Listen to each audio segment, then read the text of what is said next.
I'm Ogden C. Usher. I was in the Navy 1958 to 62. I was an airman, aerographer's mate. That's AG, that's a weatherman. Had one interesting story. Part of our duty was to record wave heights. And we were in a storm south of Italy one time, and I logged waves 40 feet high. My division officer was the highest ranked division officer on the ship. It was a full commander in charge of the smallest division. We only had 12 guys. He got out his graphs and slide rules and so forth and said, "Usher, with the amount of wind that we have for the amount of time that we've had it, those waves could not be over 36 feet high." I said, "Commander, I tell you what, that flight deck is 63 feet above the water line. The catwalk around it is about 5 feet lower than that. If you'll go out and stand in the catwalk for a little while, if you don't get wet, I'll change the observation." He actually went out and came back a few minutes later soaking wet, didn't say a word, and I left the observation at the same. Pretty rough storm though, 40-foot waves. First time I saw the Saratoga, I was on an airplane looking out and I thought, are we going to land on that little bitty thing? We landed and I could not see either end of it. All I could see was airplanes. The ship was 1,039 feet long, 267 feet wide. Like I said, the flight deck was 63 feet above the waterline. Interesting times. All right. Is there another story that you might be willing to share? Maybe one just about a normal day, or maybe something that happened between you and another crewman. May have been a bit of a shenanigan when you were doing it. Well, no, I don't think so along that line. There was one incidence of military waste, I should say, that the rest of the ship happened to be way overstaffed at the time, understaffed, and they were working 12 on, 12 off, or 4 on, 4 off, whatever. And our division just happened to be overstaffed. And the division officer said, "The rest of the ship is working 12 and 12, we are too." So he assigned various duties for people.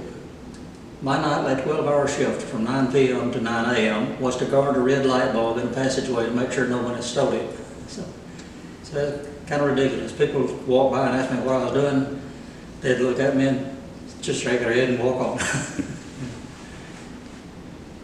So, in your opinion, if you could go back in 1958 when you first enlisted, would you have joined the Navy again? Yes, absolutely. I wish I could now. I made 3 6-month Mediterranean cruises, and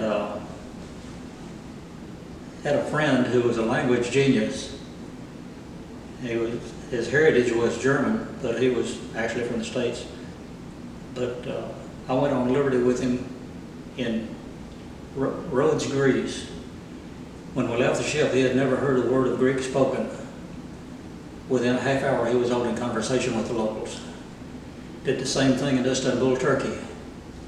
Half hour, he was holding conversation with the locals. He re-enlisted under some kind of a educational program, and he scored so high on the test that they gave him his choice to go to any college in the United States to major in any subject that he wanted to. He picked Vanderbilt University in Nashville, Tennessee, majored in Russian and Chinese. Had to memorize or learn alphabets as well as languages. He did so well that his senior year he was teaching a class in Russian at the YWCA. And the last I heard from him, he had just graduated, got his commission, was on his way back to the Saratoga, and it was on its way to the Mediterranean. I never heard from him again.